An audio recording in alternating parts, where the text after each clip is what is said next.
الحمد لله رب العالمين الصلاة والسلام على خاتم النبيين أما بعد أعوذ بالله من الشيطان الرجيم بسم الله الرحمن الرحيم معزز خواتین و حضرات، آج منگل کا دن ہے اور منگل کے دن ہمارے ہاں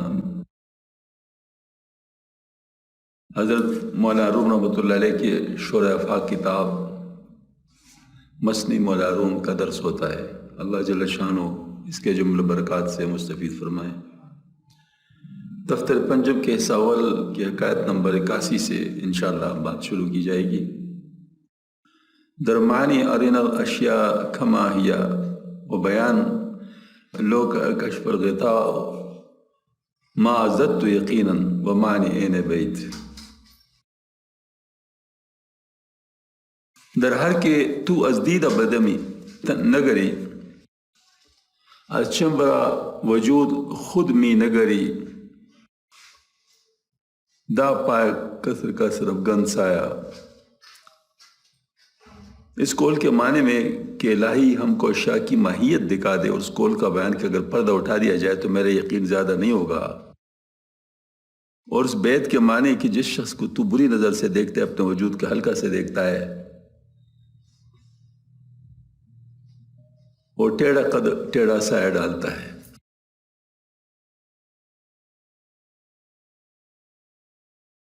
یہ پہلی دعا یعنی اللہم ارنا الاشیاء الآخر حضرت امام اعظم رحمۃ اللہ علیہ سے منسوب ہے، جس کا مطلب یہ ہے کہ ہم کسی چیز کے متعلق غلط فہمی مبتلا نہ ہوں، اچھی چیز کو اچھی اور بری چیز کو بری دیکھیں تاکہ اس کے مطابق عمل کر سکیں۔ اور یہ میرے خیال میں حدیث شریف کے دعا کے مطابق ہے، اللہم ارنا الحق الحق وارزقنا اتباعہ وارنا الباطل باطلا وارزقنا اجتنابہ۔ ابھی صبح میں بات کر رہا تھا اس کے بارے میں کہ اللہ پاک کی بے شمار نعمتوں میں یہ ایک نعمت الحمدللہ ہمارے اس حلقے پر ہے کہ اللہ جل شانہ پہلے زبان پر کوئی بات جاری فرماتے ہیں، پھر بعد میں اس کی تائید بھی الحمدللہ کروا دیتے ہیں۔ یہ اللہ کا احسان ہے۔ تو کئی مہینے سے آپ کہہ سکتے ہیں، مجھے صحیح اندازہ نہیں ہے، یہ دو دعائیں میرے زبان پر بہت زیادہ نماز کے بعد ہوتی تھیں۔ شکر الحمدللہ۔ ربنا لا تزغ قلوبنا بعد اذ ہدیتنا وہب لنا من لدنک رحمۃ انک انت الوہاب، اور دوسری دعا اللہم ارنا الحق الحق وارزقنا اتباعہ وارنا الباطل باطلا وارزقنا اجتنابہ۔ اور بیانات میں ایک دفعہ نہیں بلکہ کئی دفعہ ذکر کیا کہ ان کید الشیطان کان ضعیفا، اور شیطان کا جو مکر ہے وہ کمزور ہے بے شک۔ تو اس کے بارے میں الحمدللہ یعنی اشارہ ہوا کہ ان کو یعنی آپ آگے بڑھائیں۔ تو میں سوچنے لگا کہ کیا چیز آج کی بات ہے، آج میں سوچنے لگا صبح کے وقت، میں نے کہا خدا کی شان ہے کہ بیانات اکثر ہمارے فطروں پر ہوتے ہیں، آج کل فطروں کے متعلق ہیں، اور فطریں جن وجوہات سے بنتی ہیں ظاہر ان کو آپ روکیں گے تو فطرہ روکے گا، کیونکہ جس چیز کا مطلب آپ سبب ہے اس کو ختم نہیں کریں گے تو وہ تو ختم نہیں ہوگا، وہ تو پھر بعد میں آ جائے گا۔ تو ان دو دعاؤں پر اور اس ایک آیت کریمہ پر جب غور کیا تو پتہ چلا کہ وہ تین چیزوں کے بارے میں ہے۔ اسی پر مجھے یاد آ گیا ابھی جو حضرت فرما رہے ہیں۔ ایک یہ جو دعا ہے ربنا لا تزغ قلوبنا بعد إذ هديتنا وهب لنا من لدنك رحمة إنك أنت الوهاب. یہ دل کی کجی کے بارے میں ہے، یعنی دل میں اگر کجی ہوگی فتنے میں مبتلا ہوگا آدمی. تو فتنے سے بچنے کے لیے دل کی کجی کا نہ ہونا ضروری ہے. دوسری دعا جو ہے اللہم ارنا الحق الحق وارزقنا اتباعہ وارنا الباطل باطلا وارزقنا اجتنابہ. یہ صحیح علم اور احقاق حق اور پھر اس پر عمل سے متعلق ہے. تو یہ علم جو ہے دماغ کے ساتھ تعلق رکھتا ہے، عقل کے ساتھ تعلق رکھتا ہے. تو یہاں پر عقل کی بات آ گئی، ان صحیح عقل کو استعمال کرنا. اور یہ جو قرآن پاک کی آیت ہے ان کید شیطان کان ضعیفا، بے شک شیطان کا جو مکر ہے وہ کمزور ہے. تو جب شیطان کا مکر کمزور ہے، حالانکہ شیطان تو بہت نقصان پہنچاتا ہے، اس کو کیوں کہا گیا؟ تو یہ اس لیے کہا گیا کہ شیطان خود کچھ نہیں کر سکتا. حدیث شریف میں جو آتا ہے کہ اللہ تیرا شکر ہے کہ تو نے شیطان کے شر کو صرف اس کے وسوسے تک محدود کر دیا. تو شیطان وسوسے کے علاوہ اور کچھ نہیں کر سکتا. بس اگر کوئی شیطان کے وسوسے کی پرواہ نہ کرے، بے شک آتے رہیں، تو اس کو کچھ بھی نقصان نہیں بلکہ اجر ہوگا، کیونکہ وہ اللہ کے دشمن کی بات نہیں مان رہا. تو اب یہ جو شیطان کا شر عظیم ہے وہ اصل میں نفس کے شر کی وجہ سے عظیم ہو گیا ہے. نفس کے شر کو درمیان سے ہٹا دیا جائے تو شیطان کچھ بھی نہیں کر سکتا. اس کا مکر تو وہ ضعیف ہے، وہ تو صرف وسوسے تک ہے. بس ان کید شیطان کان ضعیفا، یہ آیت اور وہ قد خاب من دساہا، ان دو کو اگر ملا کر دیکھیں تو پتہ چلا کہ نفس کے شر پر اللہ پاک نے زور دیا کہ نفس کی اصلاح ہونی چاہیے، کیونکہ نفس کی اصلاح کے بغیر کام سارا خراب ہو جاتا ہے. تو یہاں پر نفس کی بات آ گئی. تو گویا کہ وہ تینوں چیزیں جن کا شاہ اللہ رحمہ صاحب نے ذکر کیا تھا، عقل، نفس اور قلب، ان تینوں کی اصلاح بیک وقت ہو تو پھر جو ہے نا مطلب کام بنتا ہے. تو یہاں پر بھی یہ والی بات ہے کہ حضرت امام اعظم رحمۃ اللہ علیہ چونکہ اللہ جل شانہ کو فقیہ بنایا تھا، اور فقہا کا کام یہی ہوتا ہے کہ اس چیز کو صحیح سمجھنا. حدیث شریف میں آتا ہے کہ اللہ جل شانہ جس کے ساتھ خیر کا معاملہ فرمانا چاہتے ہیں اس کو دین کی سمجھ عطا فرماتے ہیں. تو دین کی جو سمجھ ہے زبردست بلائی ہے جو اللہ تعالیٰ کسی کو نصیب فرماتا ہے. اور حضرت امام حنیفہ رحمۃ اللہ علیہ میں بہت آگے ہیں، امام اعظم کا لقب ان کا ہے. تو انہوں نے جو دعا بھی کی تو وہ دعا مطلب اسی کے مطابق کی، یعنی گویا کہ ان کا جو اپنا حال تھا، اپنا مقام تھا، اپنا کام تھا، اس کے مطابق دعا فرمائی ہے. اللہم ارنا الاشیاء کما ہی. تو یہ گویا کہ مطلب ہے کہ یعنی اس چیز کا معلوم ہو جانا کہ کون سی چیز کیا ہے، اس کی اصل خاصیت کیا ہے، اس کی جڑ کیا ہے، اس کی ماہیت کیا ہے، اس کے اثرات کیا ہیں. اگر غلط ہے تو اسے بچا کیسے جائے گا، اگر صحیح ہے تو اس کو استعمال کیسے کیا جائے گا. مطلب یہ سب، بلکہ اکثر یہ جو کہا جاتا ہے کہ ہر چیز کو حلال کہنا اور جائز کہنا اس کے لیے علم کی ضرورت نہیں ہے، اور ہر چیز کو حرام کہنا اور ناجائز کہنا اس کے لیے علم کی ضرورت نہیں ہے. علم کی ضرورت اس وقت پڑتی ہے جب حلال کو حلال، حرام کو حرام، جائز کو جائز، ناجائز کو ناجائز کہنا ہو، اور اس وقت تک جائز جہاں تک وہ جائز ہو بتانا. یہ اصل میں علم ہے، یہ فقاہت ہے. یعنی اگر درمیان میں یہ والی بات ہے پھر وہ فقاہت نہیں رہتی. یعنی اس کی حد بندی اور درجہ بندی تمام چیزوں کے ساتھ اس کو سمجھنا. تو حضرت نے جو دعا فرمائی ہوئی ہے فقاہت کی دعا ہے. اللہ تعالیٰ ہم سب کو بھی فقاہت نصیب فرمائے، کیونکہ اس بہترین بلائی اس کو آپ صلی اللہ علیہ وسلم نے فرمایا.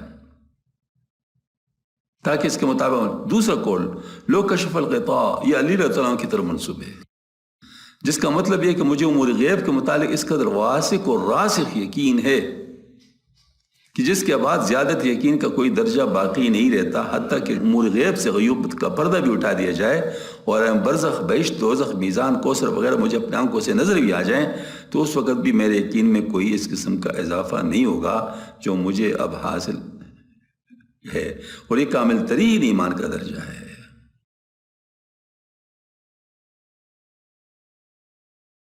مطلب یہ ہے کہ واقعتاً اگر کسی کو کامل یقین ہو جائے تو پھر اس کے بعد مزید کسی چیز کی ضرورت نہیں رہتی۔ اس کا میں آپ کو ایک بات بتاؤں، یعنی یہ تو حضرت علی کرم اللہ وجہ کی ایک روایت ہے، اور ہماری ایک تشریح ہے، لیکن اس کی ایک عملی صورت جو ہوئی ہے وہ عرض کرتا ہوں۔ وہ یہ ہے کہ حضرت خدیجہ الکبریٰ رضی اللہ تعالیٰ عنہ کا بیٹا جب فوت ہوا تو ظاہر افسردہ تھی، کیونکہ ماں تھی۔ آپ صلی اللہ علیہ وسلم نے تسلی دینے کے لیے فرمایا اگر آپ چاہیں تو میں اللہ تعالیٰ سے عرض کروں کہ تجھے تیرا بیٹا جنت میں دکھا دیا جائے، وہ جنت میں۔ تو خدیجہ الکبریٰ تعالیٰ کا وہ تاریخی فکرہ، اللہ تعالیٰ ہمیں ایسی ایمان نصیب فرمائے، یہ فرمایا کہ اب مجھے دیکھنے کی ضرورت نہیں ہے، کیونکہ مجھے اپنے آنکھوں پہ اتنا یقین نہیں ہے جتنا کہ آپ کی زبان پر ہے۔ اب بتاؤ یہ بالکل وہی چیز ہے یا نہیں ہے؟ تو یہ بالکل وہی چیز، علی رضی اللہ تعالیٰ عنہ کو بھی آپ صلی اللہ علیہ وسلم کی زبان پر یقین تھا، تو جیسے آپ صلی اللہ علیہ وسلم نے فرمایا بس اس طرح اس کا یقین ہو گیا، اس میں پھر مزید کوئی بات، یعنی اپنے آنکھوں پہ یقین کیا۔ دیکھیں مشاہدہ میں تو آنکھوں کی بات ہے نا، یعنی آنکھوں سے آپ کو نظر آئے گا، لیکن اگر آپ کو یقین آپ صلی اللہ علیہ وسلم کے الفاظ پر اس سے زیادہ ہے تو مجھے بتاؤ پھر آنکھوں سے کیا مزید بڑھے گا؟ مشاہدہ سے تو پھر اضافہ نہیں ہوگا نا، مشاہدہ تو بات کی چیز ہے۔ یہی اصل میں اسلام کا روح ہے، اللہ تعالیٰ میں نصیب فرمائے۔ اسلام کا روح یہی ہے، جس کو ہم کہتے ہیں مقام تسلیم، وہ یہی ہے۔ ہاں جی، اللہ تعالیٰ میں نصیب فرمائے۔ اس میں یہ ہوتا ہے کہ آپ دیکھیں نا، فرعون نے کہا کہ میں ایمان لایا موسیٰ علیہ السلام اور ہارون علیہ السلام کے رب، اس وقت ایمان قبول نہیں ہوا۔ فرمایا اعلان اب کہتے ہو، ابھی تک نافرمانی کر رہے، یعنی اس وقت دیکھنے پہ یقین کیا نا، قبول نہیں ہوا۔ دیکھنے پر جو یقین کیا قبول نہیں ہوا، لیکن پیغمبر کے کہنے پر جو یقین کرتا تو بس پھر وہ قبول ہو جاتا۔ اصل میں بات صرف یہی ہے کہ آپ پیغمبر کے کہنے پر یقین کرتے ہیں یا اپنے مشاہدے پہ یقین کرتے ہیں۔ ہاں جی، اگر کوئی شخص پیغمبر کے کہنے پر یقین حاصل کر لے، اس کے بعد اس کو مشاہدے کی ضرورت بھی نہیں اور مشاہدہ قبول بھی نہیں۔ جب مشاہدہ ہو گیا پھر تو پیغمبر کی بات پہ یقین نہیں ہوا نا، پھر تو آپ کو کسی اور چیز کی ضرورت پڑ گئی۔ تو گئے کہ اسی میں کم سے کم درجہ بھی ہے اور وہ سب سے اونچا درجہ بھی اسی میں، ان دو چیزوں میں، بس صرف قال اور حال کی بات ہے۔ کم سے کم والا قال کی بات ہے، کم سے کم والا کیا ہے؟ قال کی بات ہے، اور اونچے سے اونچے درجہ کیا ہے؟ وہ حال کی بات ہے۔ خدیجہ الکبریٰ رضی اللہ عنہ کا اور علی کرم اللہ وجہ کا حال تھا، تو وہ ظاہر ہے وہ بہت اونچا مقام تھا ان کا، اور جن کا قال ہے تو قال سے نکلنا ہوگا نا، قال سے حال کی طرف جانا ہوگا۔ استدلالی حضرت مجدد صاحب رحمۃ جو بار بار فرماتے ہیں استدلالی یقین سے، ہاں جی، وہ اس یقین پر آ جاتے ہیں، حال والے یقین پر۔ یہ اصل میں حضرت بار بار فرماتے ہیں، ورنہ صحیح بات ہے کہ مانتے تو سب ہیں، اللہ تعالیٰ کی کون سی صفت سے کوئی انکار کر سکتا ہے؟ کوئی کر سکتا ہے؟ مسلمان ہی نہیں رہے گا، کیونکہ وہ کم سے کم درجہ بھی اسی میں ہے۔ انکار نہیں کر سکتا، لیکن اس انکار اور اقرار تو ہے، لیکن اقرار کون سا ہے؟ اس کے ساتھ حال موجود ہے یا نہیں ہے؟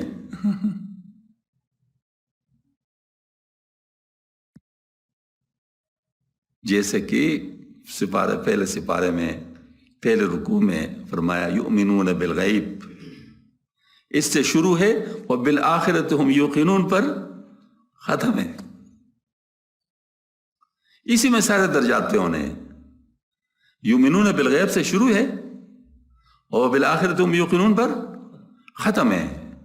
اونچا سے اونچا درجہ اس یوقنون میں ہے، اور ابتدائی درجہ یؤمنون بالغیب میں ہے. کیونکہ اگر غیب پر ایمان ہی نہیں تو مسلمان ہی نہیں. اگر غیب پر ایمان نہیں تو مسلمان نہیں. لیکن غیب پر ایمان تو ہے، لیکن آخرت پر وہ یقین نہیں ہے اس درجے کا، تو وہ مقام نہیں حاصل.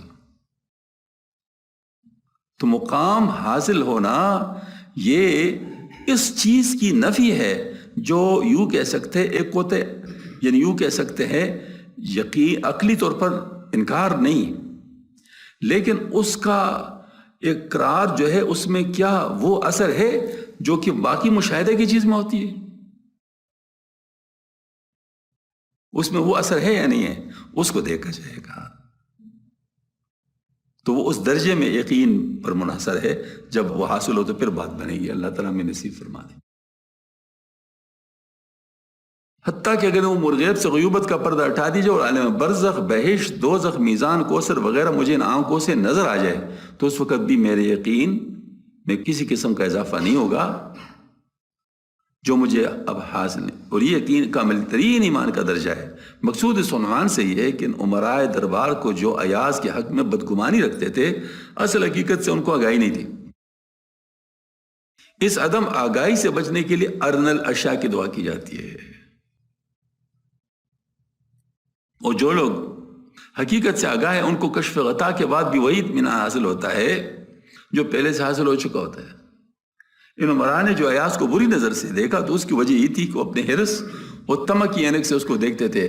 وہ خود کچنیت تھے، اس لیے ایاز کو بھی کچنیت خیال کیا. اس کے علاوہ ایک فائدہ اس عنوان سے یہ بھی ہے کہ بادشاہ نے ایاز کی خانہ تلاشی کا حکم دیا تو اسے احتمال تھا کہ شاید ایاز کو اپنے بادشاہ کی بدگمانی کا شبہ ہو جائے اور خود بھی بادشاہ سے بدگمان ہو جائے. اس سے احتمال رفع کرنا مقصود ہے.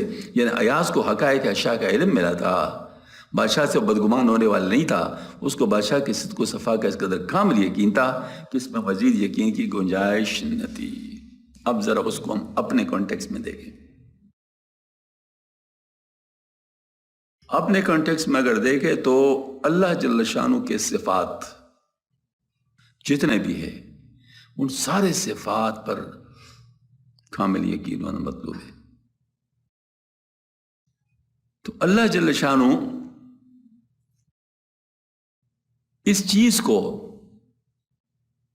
وہ ہے کہ سامنے لانے کے لیے مختلف قسم کے حالات لوگوں پہ لاتے ہیں. وہ جو مختلف حالات ہوتے ہیں اس میں اس کا مختلف حالات کا یقین معلوم ہوتا جاتا ہے. مثلا خوشی کی حالت ہے، دیکھیں اس میں کیا کرتا ہے، غم کی حالت میں کیا کرتا ہے، پریشانی کی حالت میں کیا کرتا ہے، غصے کی حالت میں کیا کرتا ہے. یعنی مختلف حالات جو تکوینی آتے ہیں اس پہ تشریعی احکام کو دیکھا جاتا ہے کہ اس پر عمل ہے یا نہیں ہے، اور اسی سے اللہ پاک کے جملہ صفات پر یقین کا مطلب احقاق کے حق ہونے لگتا ہے، پتہ چلتا دیتا ہے. اب اس میں یہ والی بات ہے کہ جیسے انہوں نے یہ بات کی کہ بادشاہ پر بدگمان ہو نہیں ہو سکتی، ان کو معرفت اشیاء حاصل تھی، ان کو معلوم تھا کہ بادشاہ ایسا نہیں کرنے والا، وہ تو صرف ان کے اوپر حجت تمام کرنے کے لیے کر رہا ہے. تو اس حکمت کا اس کو پتہ تھا، لہذا وہ بدگمان نہیں ہو رہا تھا. عام آدمی بدگمان ہو سکتا ہے جس کو اس چیز کا پتہ نہ ہو، جس کو اس چیز کا پتہ نہ ہو وہ عام بدگمان ہو، لیکن جس کو اس بات کا پتہ ہو تو اسی طرح کا اللہ تعالیٰ کی معرفت جس کو جتنی کامل ہوتی ہے وہ کسی حالت میں بھی اپنے اس سے نہیں ہٹتا، اپنے اصلی راستے سے نہیں ہٹتا. وہ ہر طرح سے مطلب اس کے اوپر وہ بات کھلتی جاتی ہے کہ اس وقت تو یہ مطلوب ہے، اس وقت تو یہ مطلوب ہے، اس وقت تو یہ مطلوب ہے، اس وقت تو یہ مطلوب ہے۔ جیسے عمر رضی اللہ تعالیٰ عنہ بیمار ہو گیا تھا تو فریاد کر رہے تھے، تو کسی نے ان سے پوچھا کہ حضرت آپ بھی، یعنی آپ بھی فریاد کریں؟ پھر میں اللہ پاک نے مجھ اس میں اس لیے مبتلا کیا کہ میری کمزوری میرے سامنے کر دے، تو میں اپنے آپ کو پہلوان دکھا دوں۔ یعنی مزار اللہ تعالیٰ میری کمزوری کو دیکھنا چاہتا ہے تو میں اپنے آپ کو پہلوان دکھا دوں۔ اب یہ معرفت ہے۔ تو جن کو معرفت حاصل ہوتی ہے وہ جس کو کہتے ہیں نا حال کا حق ادا کرتا ہے، جس قسم کا حال ہوتا ہے۔ اچھا، ایاز کو بھی یقین تھا کہ بادشاہ میرے حق میں بھی بدگمان لوگ، اور کیوں بدگمان، جبکہ ایاز کو اپنے چمبر وجود کے اندر بھی اس کے خلاف کوئی بدگمانی نظر نہیں آتی تھی، اور جب بادشاہ کے حق میں ایاز کا انداز عقیدت ٹیڑھا نہیں تھا تو بادشاہ کا ارادہ بھی ایاز کے خلاف کیوں ہوتا؟ اس قصہ ایاز سے در حقیقت وہ حصہ نیاز مقصود ہے۔ سبحان اللہ، سبحان اللہ۔ جو مخلوق کو اپنے خالق کے ساتھ ہونا چاہیے، ناز کی بجائے نیاز۔ عموماً لوگ ناز میں مبتلا ہو جاتے ہیں، تھوڑی سی عبادت کر لیتے پھر ناز میں مبتلا ہو جاتے ہیں۔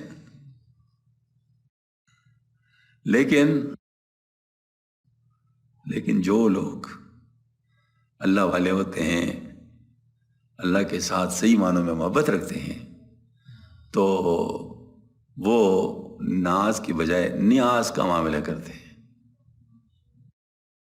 آپ صلی اللہ علیہ وسلم سے زیادہ اونچا مقام کس کا ہوگا؟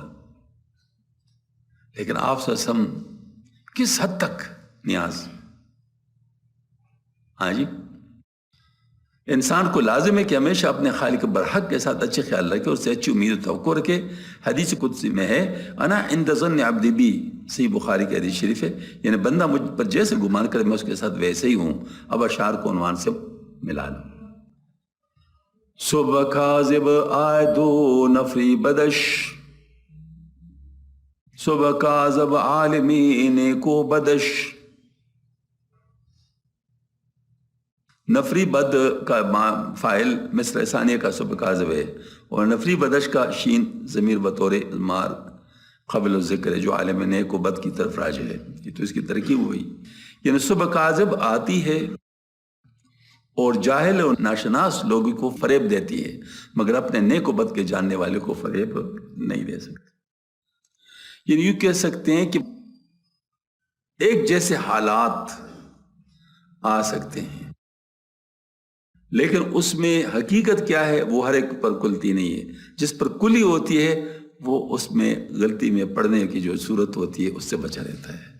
صبح کاذب بھی روشن ہے، لیکن اس کے بعد تاریکی آنے والی ہے، مطلب جو ہے نا وہ وقت سے پہلے آیا ہوا ہے، وقت پہ نہیں آیا ہوا۔ صبح صادق وقت پہ آیا ہوا ہے، اب بظاہر ایک جیسا ہے لیکن حقیقت میں ایک جیسا نہیں ہے۔ اب میں اگر وہ بات کروں تو پتہ نہیں لوگ ناراض نہ ہو جائے، وہ جذب کسبی و جذب وہابی والی بات وہ جو فرماتے ہیں، یعنی وہ مطلب ظاہر جذب کسبی تو ابتدا ہے اور وہ اصل میں تیاری ہے، اس کو ہی اگر کوئی اپنا انتہا بنا لے تو ایسے جو صبح کاذب کو صبح صادق سمجھ لیا۔ حضرت تھانوی مصب نے تقریباً یہی مثال پیش کی۔ حضرت نے، کیوں یہ حضرات سب ان چیزوں سے گزرے تھے، مطلب یہ نہیں کہ ان کو یہ چیزیں معلوم نہیں تھی، انہوں نے اپنے اپنے زبان میں ان چیزوں کا تذکرہ کیا ہے۔ تو حضرت نے ارشاد فرمایا کہ جو متوسط ہوتا ہے وہ ایسا ہے جیسے ابھی صبح کاذب میں، اور منتہی جو ہوتا ہے وہ صبح صادق میں ہے۔ ہاں جی، تو ایسا ہوتا ہے کہ بعض دفعہ لوگ یعنی ان کو چونکہ مٹائی کھلائی جا چکی ہوتی ہے، مطلب ظاہر وہ مزہ آتا ہے ان کو نماز میں اور ذکر میں اور نیک صحبت میں، ان تمام چیزوں کا تو بڑے مزے ہوتے ہیں، بس اپنے پھر بزرگی کا گمان ہونے لگتا ہے کہ میں تو بڑا پہنچ گیا۔ ہاں جی، میں یہ صبح کاذب ہے، یہ صبح کاذب ہے۔ جس وقت آپ کو خود یہ چیز پھر ختم ہو جاتی ہے، وہ ختم، پھر آپ کو خود یہ چیز حاصل کرنی ہوتی ہے محنت سے، وہ سلوک والی بات ہے۔ پھر آپ کو خود اپنی محنت سے حاصل کرنی ہوتی ہے. پھر جب اپنی محنت سے یہ چیز حاصل ہوتی ہے وہ صبح صادق ہے، پھر وہ واپس نہیں جاتی، صبح کاذب جاتی ہے. بلکہ حضرت مجاہد صاحب کے الفاظ میں اوت کا خطرہ ہوتا ہے پہلے کو، جبکہ بعد والے کو اوت کا خطرہ نہیں ہے. ہاں جی، تو مطلب یہ ہے کہ یہ ساری چیزیں ان حضرات نے مختلف پیرایوں میں بیان فرمائی ہے. تو یہاں پر بھی وہ جو ناشناس لوگ ہوتے ہیں ان کو صبح کاذب فریب دے سکتی ہے. اب حضرت اگر میں یہ عرض کروں کہ اس وقت یہ کتنی بڑی خدمت ہوگی اس چیز سے لوگوں کو بچانا، کتنی بڑی خدمت ہوگی. اللہ تعالیٰ ہمیں اس کے لیے قبول فرمائے. واقعتاً پتہ نہیں لوگ ہمیں اپنا دشمن سمجھ رہے ہوں گے، حالانکہ ہم تو ان کی خدمت کرنا چاہتے ہیں کہ اس چیز سے ہم خود بھی بچ جائیں اور باقی لوگ بھی بچ جائیں. کتنی اہم بات ہے. اہل دنیا عقل ناقص داشتن، اہل دنیا عقل ناقص داشتن تاکہ صبح صادقش پنداشتن. سبحان اللہ، کیا بات ہے جی، کتنے خوبصورت پیرائے میں بیان کرتے ہیں. دنیا دار لوگ ناقص عقل رکھتے تھے حتیٰ کہ اس کو صبح صادق سمجھ بیٹھے. اب یہاں پر میں اگر کہوں کہ جو مرزوق متمکن ہے وہ دنیا دار ہے، وہ دنیا دار ہے کیونکہ دنیا کے لیے وہ اصل آگے چیز چھوڑ دی، جو اصل مقصود تھا وہ چھوڑ دیا. تو دنیا دار جو ہوتا ہے وہ ناقص عقل رکھتے تھے حتیٰ کہ اس کو سب صادق سمجھ بیٹھے. دنیا پرست مال و جا دنیا کو اصل سعادت سمجھ کر اس کے حصول میں عمر صرف کر دیتا ہے، مگر ہوشیار آدمی ہے تمام آخرت کو اصل سعادت سمجھتا ہے اور دنیا کے فریب میں نہیں آتا. حضرت مولانا غلام ربانی صاحب نقشبندی بزرگ تھے، بہت بڑے بزرگ تھے. لاہور میں پہلے مقیم تھے اور پھر بعد میں راولپنڈی کے کنپل کے پاس تشریف لائے تھے اپنے داماد کے پاس. حضرت کی خدمت میں حاضری لاہور میں بھی ہوئی تھی، یہاں پر بھی ہوئی تھی. اللہ کا شکر، بہت بڑے بزرگ تھے. تو ان کا ایک مرید مجھے واقعہ بتا رہا تھا کہ یہاں پنڈی سے کچھ لوگ جایا کرتے تھے حضرت کے پاس صحبت میں بیٹھنے کی. تو ایک دفعہ حضرت سے کہنے لگے کہ حضرت وہاں پر چونکہ لاہور آنا ذرا مشکل ہوتا ہے تو وہاں پر آپ کسی کو اگر مقرر کر لے کہ ان کے پاس لوگ جایا کرے تو ان کو زیادہ فائدہ ہو جائے.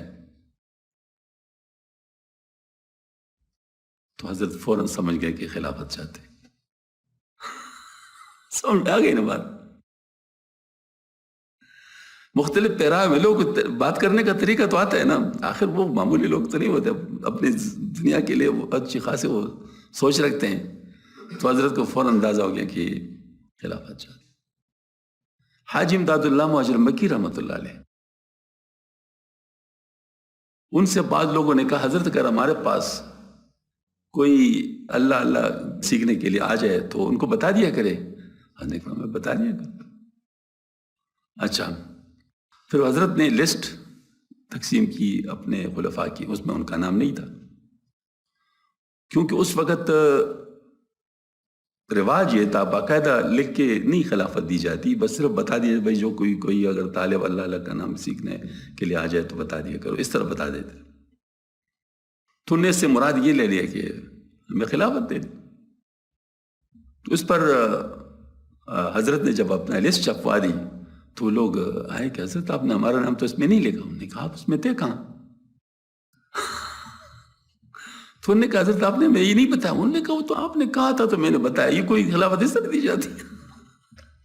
یہ مانگے سے توڑی دی جاتی ہے. اب یہ بڑے لوگوں کی باتیں کر رہا ہوں، یعنی اس دور کے بڑے لوگ تو یہی تھے نا.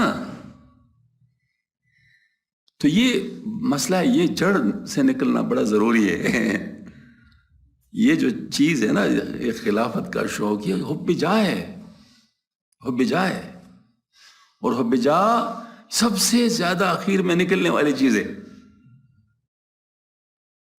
حب با کی خاصیت یہ ہے کہ جلدی اس میں مبتلا ہوتا ہے اور جلدی سے توبہ کی توفیق ہوتی ہے، کیونکہ با کا اثر انسٹنٹ ہے. ہاں جی، یہ جڑیں نہیں پکڑتا بلکہ اس پہ جلدی پشیمانی ہوتی ہے.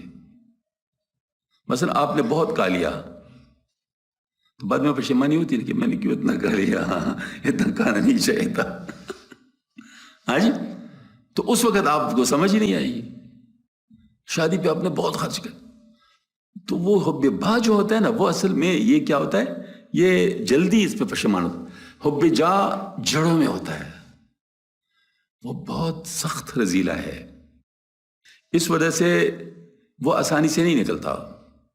حضرت تانوی مجھ سے فرماتے تھے کہ اگر کوئی نمازی نہیں ہوتا تو مجھے اتنی پریشان نہیں ہوتی، کیونکہ ابھی اگر نیت کر لے تو 5 منٹ میں نمازی ہو سکتا ہے، لیکن اگر کسی میں تکبر دیکھتا ہوں تو میرے پیروں سے جان نکل جاتی ہے کہ میں کہتا ہوں اب اگر یہ نیت بھی کر لے تو سالوں سالوں محنت کرے گا، پھر کبھی نکلے گا.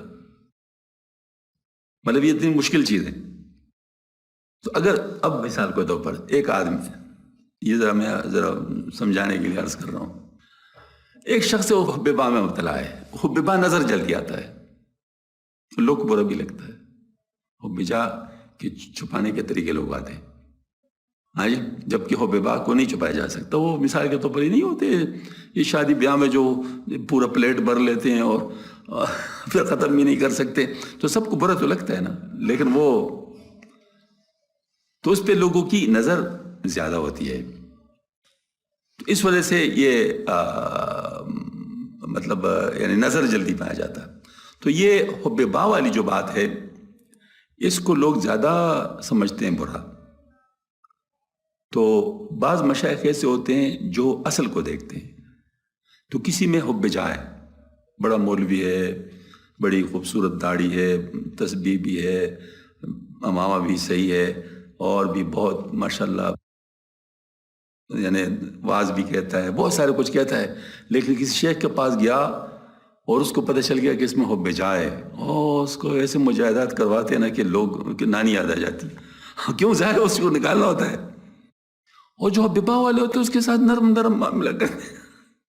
اچھا بھائی ایک روٹی کی جگہ آدھی روٹی کھاؤ، یہ اس طرح کرو، اس طرح کرو، مطلب نرم نرم معاملہ ان کے ساتھ ہوتا ہے. ان کے ساتھ پھر یہ ابو سعید گنگوئی رحمۃ اللہ کے ساتھ کیا کیا تھا، 6 سال حمام کی آگ اسے وہ کروائی. کیوں؟ مسئلہ تھا صاحبزادے تھے، صاحبزادے میں کیا ہوتا ہے، بات ہے نا، وہ شان نکالنے والی تھی نا. تو وہ جو نظر آ رہا تھا وہ کیا نظر آ رہا تھا کہ جب وہ بنگن کو لے وہ کہا کہ جاؤ ان کے سامنے جو ہے نا گند ڈالو، اس کو کچھ حصہ ان کے اوپر بھی پڑ جائے. تو انہوں نے کیا کیا، کچھ مارا تو نہیں اس کو، بس صرف اس کو اس طرح گور کے دیکھا، انہوں نے کہا نہ ہوا گنگو، بس صرف اتنا کہا. حضرت کو پیغام مل گیا کہ ابھی وہ باقی ہے، ابھی صاحبزادی یہ خوب باقی ہے، فرمایا ابھی چلتے رہو. کیا خیال ہے کون سے مراقبے سے نکل سکتا تھا؟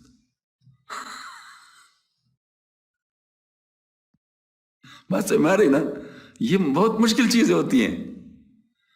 تو بہرحال پھر اس کے بعد پھر اللہ پاک نے، چونکہ وہ سعادت والے تھے، دعائیں ان کے لیے ہوئی تھی، سارا کچھ تھا، تو اللہ تعالیٰ نے ان کو بہت سمجھ عطا فرما دی. تو میں اس لیے عرض کرتا ہوں کہ یہاں پر جو مشائخ ہوتے ہیں اس پہ بعض دفعہ کلین شو آدمی کو بہت اہمیت دے دیتے ہیں، اور دوسرے بہت بڑے بظاہر اتباع اس کو رگڑا دیتے ہیں، تو لوگ حیران ہو جاتے ہیں کہ کیا کر رہے ہیں، چونکہ ان کو حقیقت نظر آتی ہے، اس وجہ سے اس طرح کرتے ہیں. صبح کاذب کارواں رازدست کے ببوئی روز بیروں آمدس. صبح کاذب نے بہت سے قافلوں کو ہلاک کیا ہے جو دن کی امید پر پڑاؤ سے باہر نکلے اور راہزنوں کے ہاتھوں ہائے ہائے قتل و غارت کے شکار ہوئے. یہ دنیا دار لوگ طلب دولت میں روحانی ہلاکت کو پہنچ جاتے ہیں، جیسے کہ پیچھے اس مضمون کی حدیث درج ہو چکی ہے کہ اس امت کے لیے فقر و محتاجی اس قدر خطرناک نہیں جس کا کثرت دولت و افراط مال پر خطر ہے، کہ مبادا جس طرح پہلی امت کثرت دولت سے تباہ ہوئی، امت بھی اس وجہ سے تباہ ہو جائے. صبح کاذب خلق را رہ بر مباد کو دہد بس کارواں را بباد. صبح کاذب لوگ کی راہبر نہ ہو جو بہت سے قافلوں کو تباہ کر لیتی. اے شداتو صبح کاذب را رہی، صبح کاذب راتو کاذب ہم بھی. اے صبح کاذب پر بھروسہ رکھنے والے، تو صبح صادق کو بھی کاذب نہ سمجھ، جس طرح سی مضر کے لالچی امیروں نے ایاز کو بھی ہری زر سمجھ لیا. سبحان اللہ، کہاں سے نکتہ نکالا. یعنی ٹھیک ہے صبح کاذب پہ یقین نہ کرو، لیکن کہیں ریئیکشن میں آ کر صبح کاذب کو بھی اس طرح نہ سمجھو. یہ بات ہوتی ہے، اور یہ بات اتنی گہری بات ہے، میں آپ کو کیا بتاؤں. رذائل کی جس کو کہتے ہیں نا معرفت میں، یہ بہت بہت بڑا نقطہ ہے، ریئیکشن سے بچنا. مجھے آپ بتائیں کتنے لوگ ریئیکشن کے ساتھ ہلاک ہو گئے. صحابہ، مقام صحابہ اہل بیت کے منکر، انا للہ و انا راجعون. خدا کے بندو، کیا وہ صحابہ نہیں ہے؟ وہ بھی تو صحابہ ہے نا. مطلب آپ صحابہ کی باتیں کر رہے ہیں اور ادھر اس کی صحابیت کو نہیں مان رہے. یہ کون سی مسئلہ ہے؟ ریئیکشن اور کچھ نہیں. ادھر سے بھی ریئیکشن.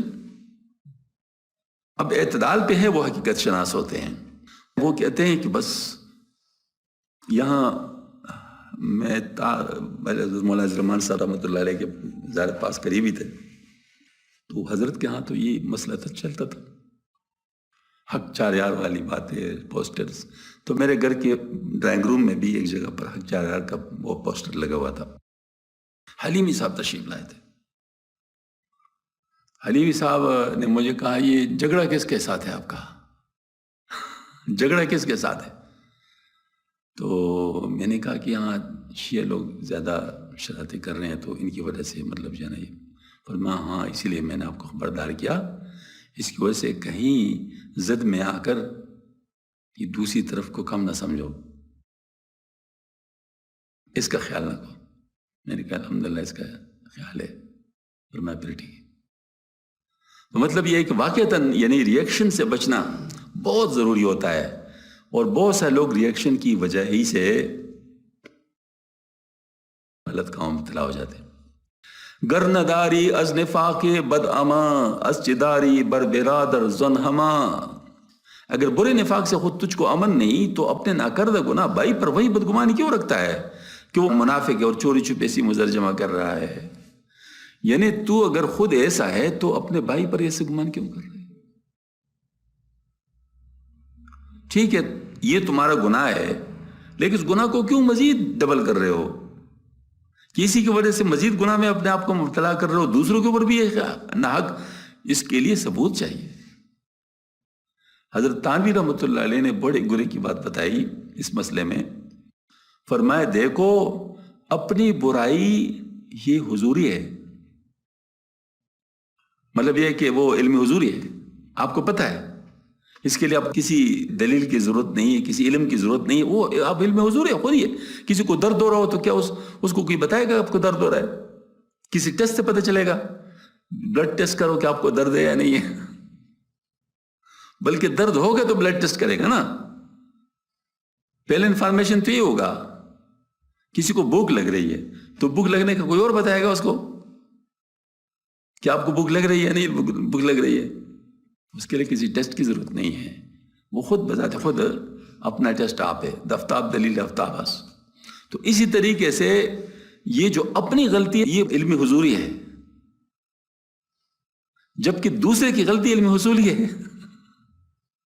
اس کا آپ کو پتہ چلے گا کسی دلیل سے، کسی میسج سے، کسی ثبوت سے. جب تک وہ ثبوت نہیں ہو وہ وجود نہیں رکھتا آپ کے لیے. جب تک اس کا ثبوت نہیں ہے تو اس کا وجود آپ کے لیے نہیں ہے. ہوگا بے شک، آپ کے لیے نہیں ہے. تو جب یہ بات ہے تو کسی اور پر بدگمانی کرنا اس لیے جرم ہے کہ آپ بدگمانی نہ کریں. ہاں ثبوت مل جائے تو اتنا بتا دو جتنا پتہ ہے، اس سے زیادہ نہیں، اس سے زیادہ بھی نہیں کرنا چاہیے.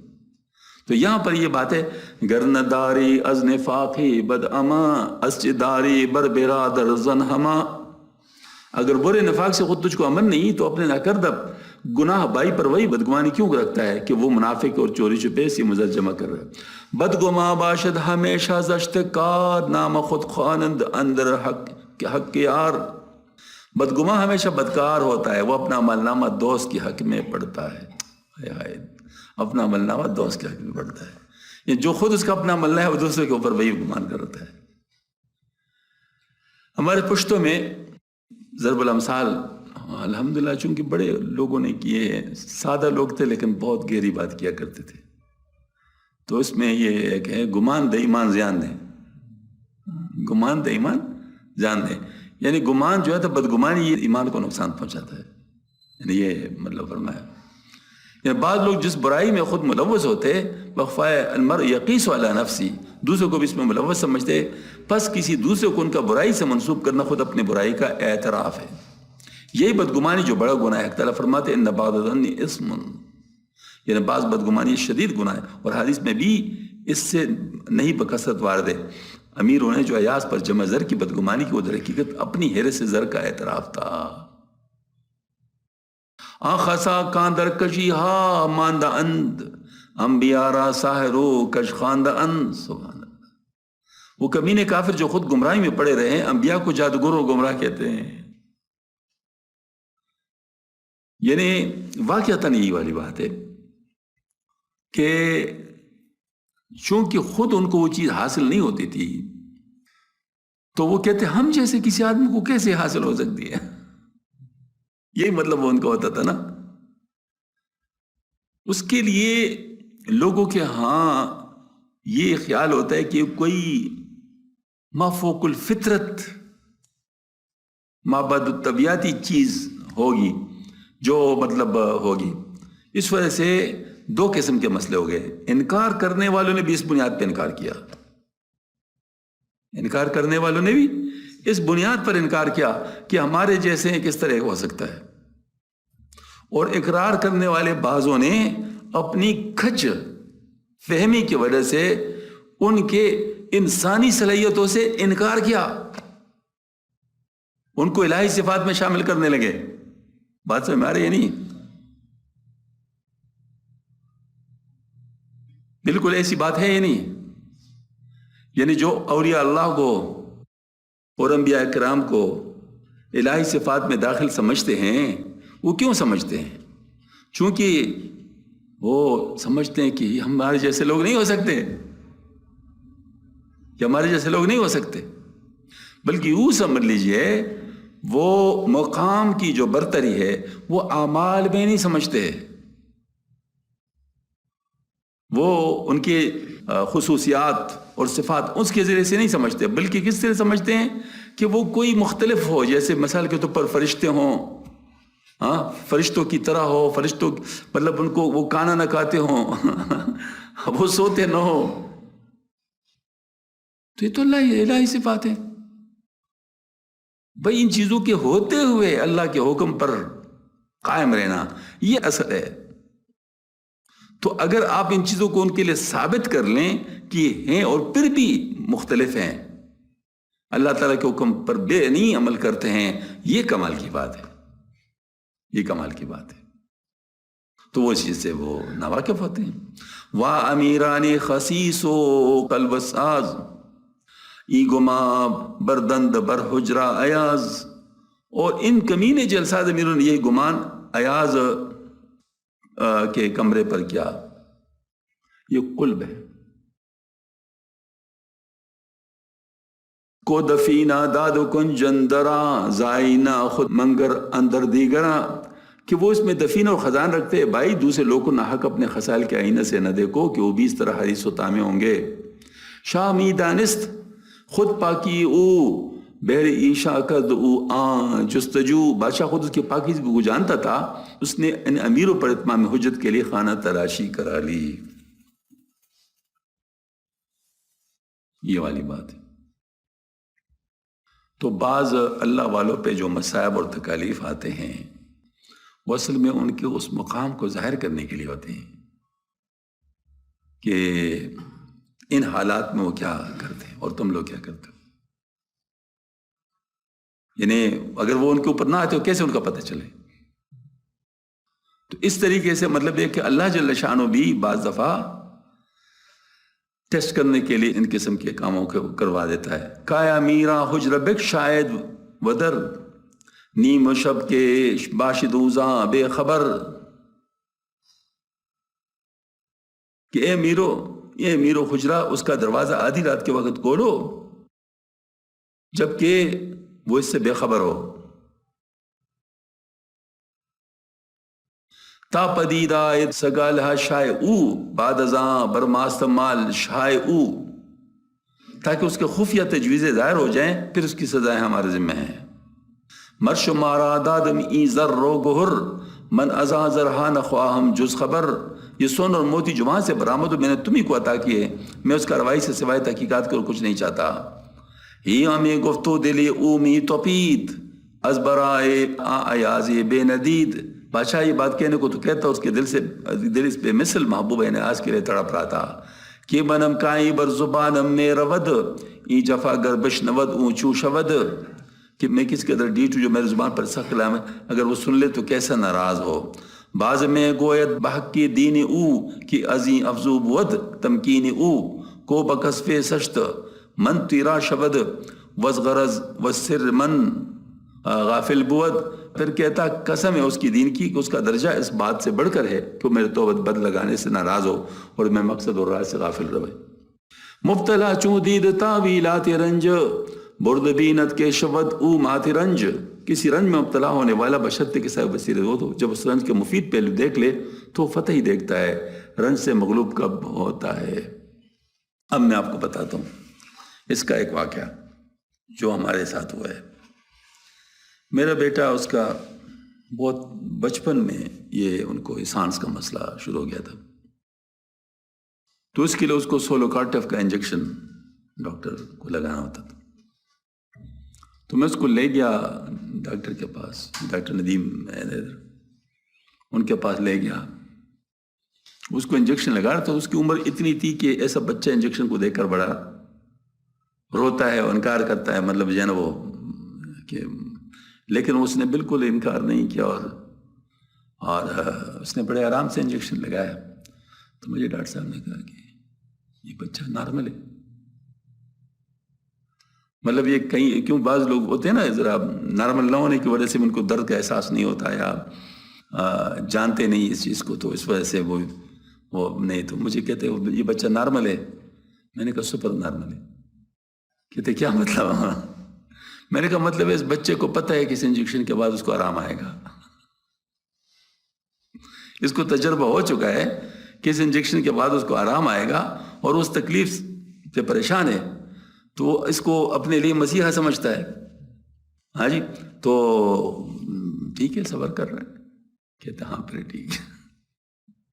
بس یہی بات ہوتی ہے کہ جو لوگ اس چیز سے آگاہ ہوتے ہیں کہ اس میں میرے لیے فائدہ ہے، بھائی مجھے بتاؤ یہ جو اچھے اسٹوڈنٹ ہوتے ہیں، پڑھائی کرتے ہیں، بہت زیادہ محنت کرتے ہیں، تو جو دوسرے اسٹوڈنٹس ہیں وہ تنگ ہوتے ہیں نا اس سے، وہ لوگ تنگ نہیں ہوتے، ان کو سمجھ میں بات آئی ہوئی ہوتی ہے کہ اگر ہم اس طرح پڑھیں گے نہیں تو وہ نمبر ہم حاصل نہیں کر سکیں جو آگے جانے کے لیے ضروری ہے، لہٰذا وہ اس کو کم سمجھتے ہیں، جتنا کر رہے ہوتے اس کو کم سمجھتے ہیں، ہاں جی، جبکہ باقی لوگ اس کو زیادہ سمجھ رہے ہوتے۔ تو یہ بات ہوتی ہے، مطلب بصیرت کی بات ہوتی ہے۔ صاحب تعویل ایاز صابرست کو عاقبتہ ناظرست، یعنی وہ یہاں تعویل کرنے والے بھی تو ایاز ہے جو ہر سخت سے سخت مصیبت پر صبر کرنے والا اس کا کوئی نہ کوئی مفید نتیجہ کیونکہ وہ نتائج کے سمندر کو زیر نظر رکھنے والا ہے۔ ہم چو یوسف خوابی زندانیاں ہست تعبیرش بنزد او آیاں، وہ ایسا دراندیش و تعویل شناس ہے کہ یوسف علیہ السلام کی طرح ان زندان دنیا کے مقید ہو کے خواب کی تعبیر اس پر ظاہر ہے۔ یعنی یوسف علیہ السلام جب زلیخا کے ساتھ قید خانے میں ڈال دیے گئے تو وہاں دو قیدیوں نے اپنے خواب بیان کیے، ایک نے کہا میں نے خواب میں دیکھ کر میں انگوروں سے شراب نہ چھوڑ رہا ہوں، اور دوسرے نے کہا کہ میں دیکھتا ہوں کہ میرے سر پر روٹیاں ہیں اور پرندے اس کو کھا رہے ہیں۔ یوسف علیہ السلام نے بتایا کہ تم میں سے پہلا شخص بادشاہ کا ساقی ہوگا اور اس کو شراب پلایا کرے گا، دوسرا شخص سزائے موت پائے گا اور پرندے اس کے سر کو نوچیں گے۔ یہ قصہ سورہ یوسف علیہ السلام کو پنجم میں مذکور ہے اور مفتالوں کی جسم میں بشر بست درج ہو چکا ہے۔ حال خدرا چون داند مرد خیر کہ بود واقف سر حال غیر، کوئی بلا ماس جب خود اپنا حال نہیں جانتا وہ دوسرے کے حال کے راز سے کب واقف ہو سکتا ہے؟ یعنی اس کو اپنے حال کا پتہ دوسرے کا بھی بتا دیا نا، یعنی یہ سمجھ نہیں بتانا چاہتا ہے. یعنی ایاس کو اگر اپنا حال معلوم نہ تو کہ ہم نے یہ حکم محض اس کے خلوص و دیانت کو اگر میں نے شمس بنانے کے لیے دیا ہے تو حال دنیا کے حوال سے کیوں کر واقف ہوتا. لیکن جب وہ حوال دنیا سے واقف ہے، خود اپنے حال سے بطریق اولا واقف ہوگا. ہمارے تمام موجودہ نسخوں میں مصر ثانی کے بیائے تختانی سے شروع ہوتا ہے، مگر ہمارے مزاج شہادت دے رہے کہ مولانا کے کلام میں اس کے بجائے کہ بیانیہ ہوگا، کاتبوں کے تصرف سے کیا بن گیا ہے.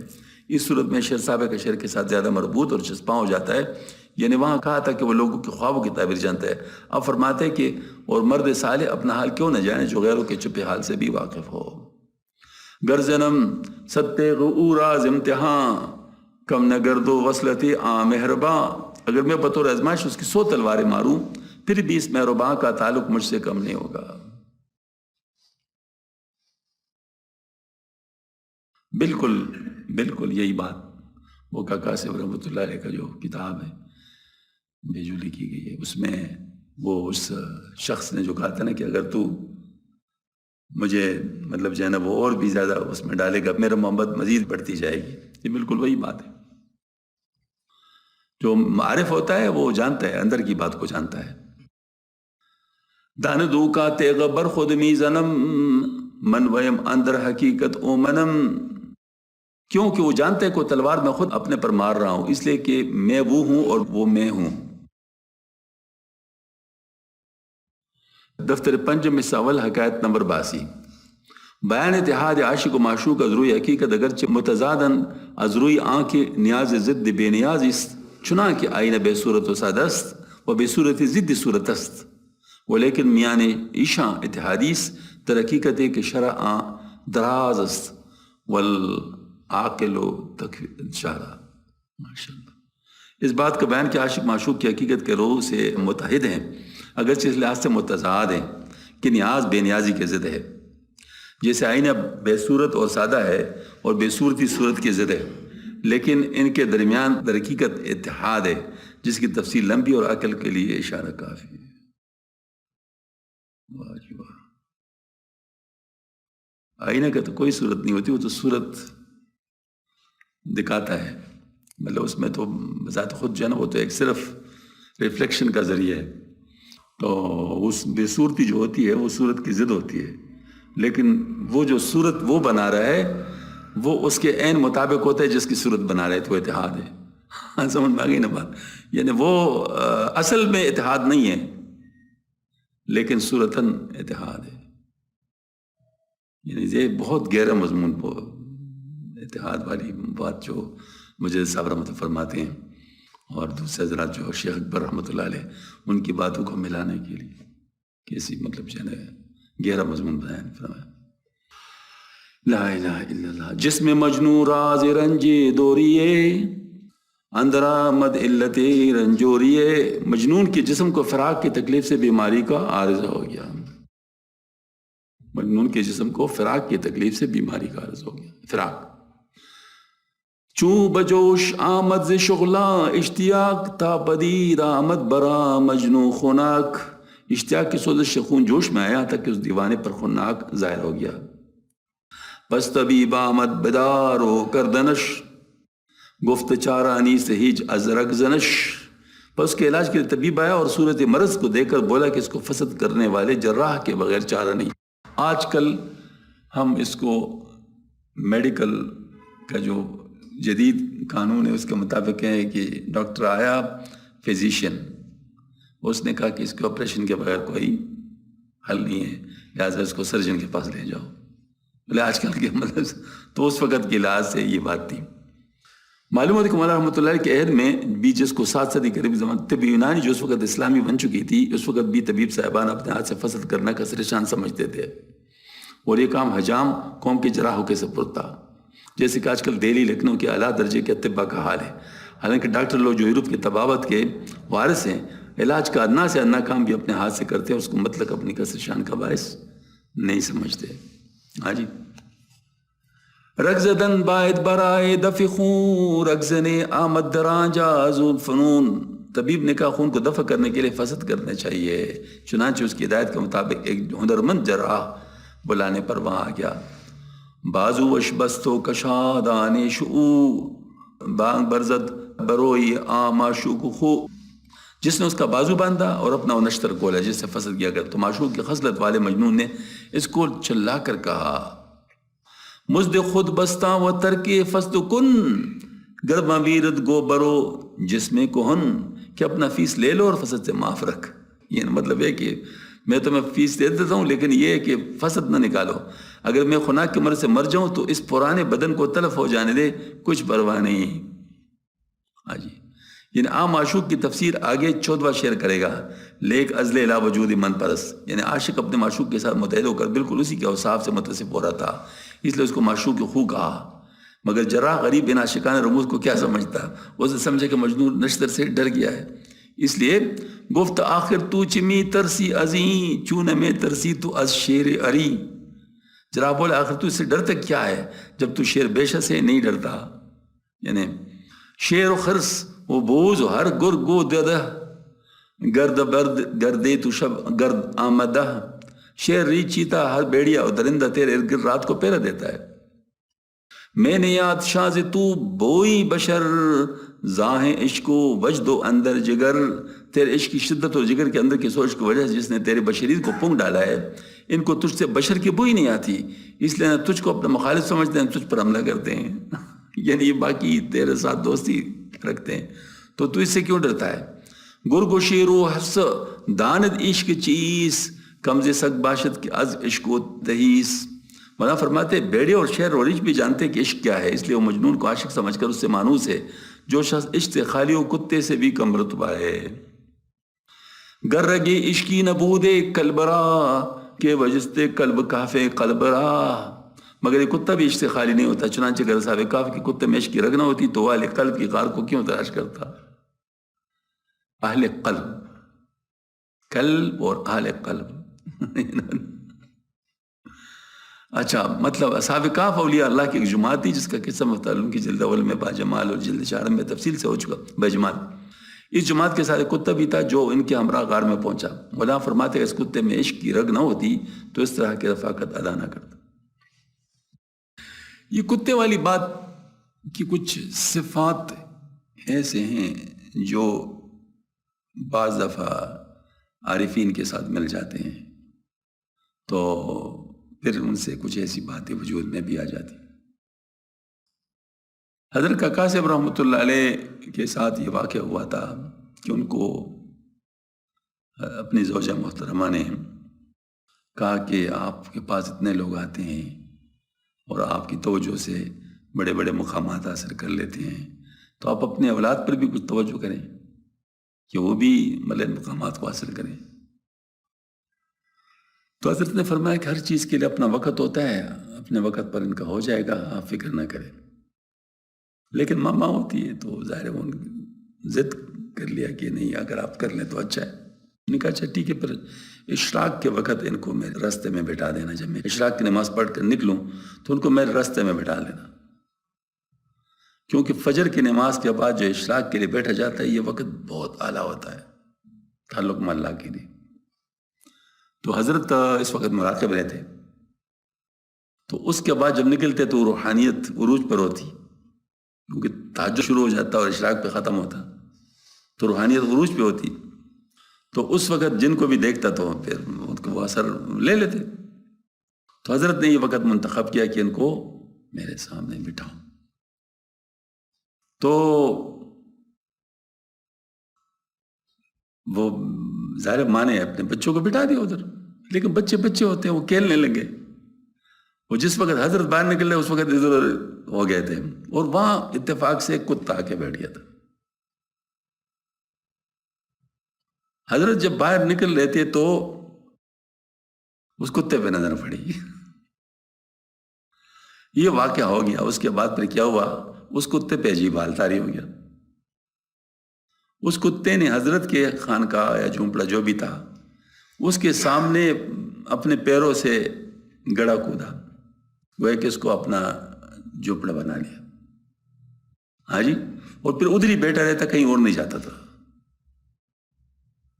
اور ایک خاص وقت میں شیر بھر کے کتے آتے اور اس کے ارد گرد بیٹھے ہوتے، اور اس نے بھی سر جھکایا ہوتا تو باقی کتوں نے بھی سر جھکایا ہوتا تھا.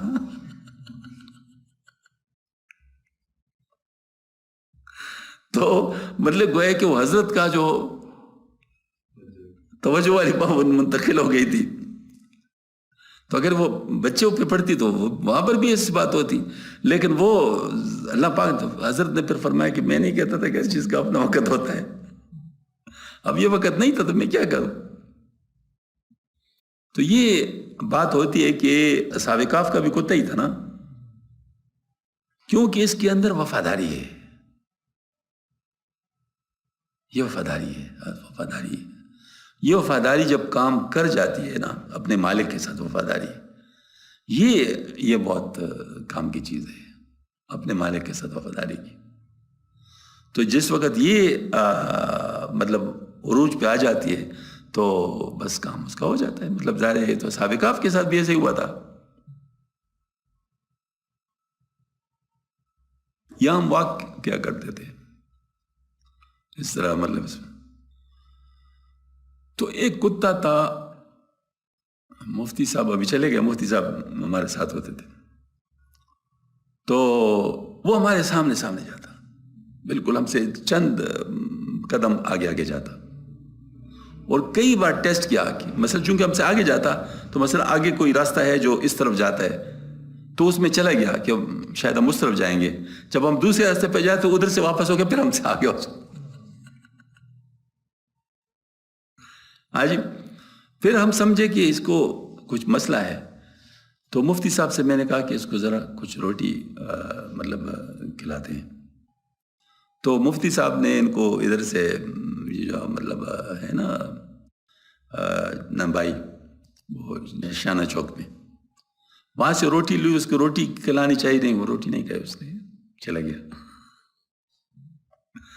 تو یہ تقریباً ہمارے ساتھ اس کا معمول یعنی یہی ہوتا تھا.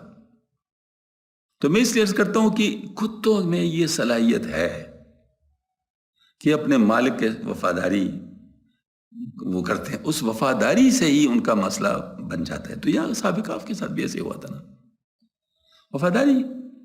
ان کے ساتھ اس نے ہر چیز قبول کر لی. اب جب ہر چیز قبول کر لی تو جیسے وہ تھے بس ان کے ساتھ پھر ایسا معاملہ ہو گیا. آئی تو یہاں بات ہے. تو مولانا فرماتے اگر اس کتے میں عشق کی رگ نہ ہوتی تو اس طرح کی رفاقت ادا نہ کر سکتا. مصر ثانیہ مختلف معنی مورد اختلاف ہے. منہج کا متن یوں ہے کہ بجست قلب را، یعنی وغار والا کتا اہل قلب کی تلاش کیوں کرتا. قلمی نسخے کی اشرف اس مصر کے بجائے لکھا ہے کہ شدے ہمراہ مردان خدا، یعنی غالباً کسی کاتب کا توضع ہے جس نے اصل مصرع کے وقت دقت سے گھبرا کے خود اس اقتاف کو حل کرنا چاہا.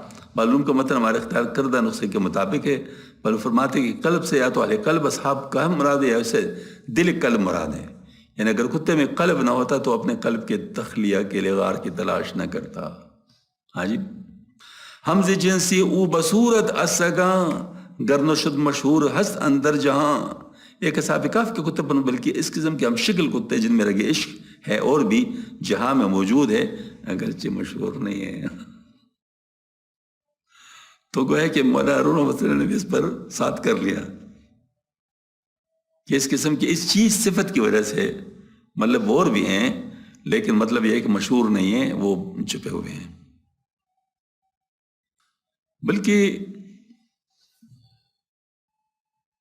ایک اور بزرگ کا بھی واقعہ ہے کہ کوئی صاحب ان سے دعا کے لیے کہہ رہے تھے کہ ہمارے لیے دعا کرو.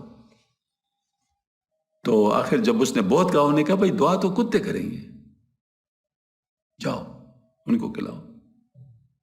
ہاں جی. تو وہ جو ہے نا مطلب یہ واقعی انہوں نے جب کھلایا تو انہوں نے آسمان کی طرف اس طرح مطلب جیسے دعا کے لیے کوئی ہے تو بس وہ کرنے لگے، مطلب جو ہے نا وہ آسمان کی طرف دیکھے تو ان کو مسئلہ حل ہو گیا. مطلب یہ کہ وہ یعنی گویا کہ اس کو آخر وہ ڈنڈی نے جو کتے کو پلایا تھا کوئی مسئلہ ہوگا نا، مطلب آخر ویسے تو بات نہیں ہے نا، بات سمجھ میں آ رہی ہے نا.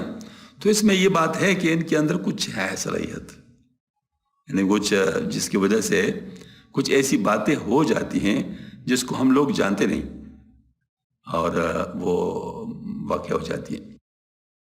تو نہ بردی بوئے دل از جنس خویش کہ بری تو بوئے دل از گرگمیش، مگر تم نے خود اپنے ہم جنس انسانوں کے دل کا سراغ نہیں پایا کہ اس میں رگے عشق ہے یا نہیں. تو غیر جنس جان مثلا کتے بیڑ کے دل کا سراغ کیوں کر پا سکتا ہے؟ گر نہ بودے عشق ہستی کے بودے کے زدے نہ بر تو شدے. مگر تم عشق کا سراغ نہ پانے سے یہ نہ سمجھ لینا کہ عشق سرے سے ہے ہی نہیں، کیونکہ اگر عشق نہ ہوتا تو آفرین عشق کہاں ہوتی. اور روٹی تم سے کیوں کر واصل ہوتی اور کب تمہارا عین بنتی. یعنی بخواہ حدیث قدسی کنت کنزن، عشق کی باعث آفرینش ہے. اور ہر چیز کا دوسری چیز کی طرف میلان بھی جو اشیاء کی ترقی و تکمیل کا باعث ہے، عشقی کا کرشمہ ہے. نہ تو شد از جیش کو عشق ہے ورنہ نارا کے بدے در جاں ہے.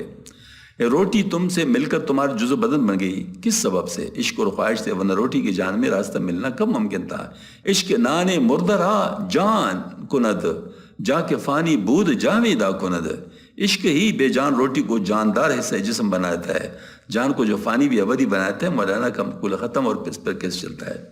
یعنی مطلب کہتے ہیں کہ جس کو کہتے ہیں اس میں جان نہیں ہے روٹی، لیکن اس نے ہمارے عشق میں اپنے آپ کو ختم کیا، یعنی ہمارا لقمہ بن گئی تو وہ بھی جاندار ہو گئی، ہمارے جسم کا جز بن گئی.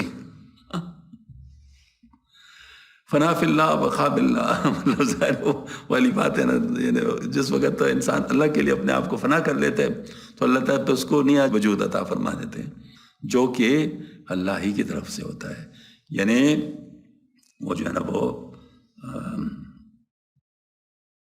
من کان للہ کان اللہ لہو.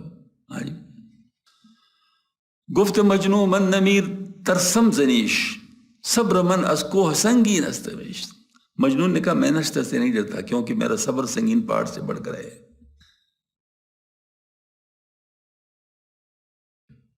من بلم بے زخم نہ شاید تنم شاید. اچھا عاشقم بر زخم ہاں بر میں تنم.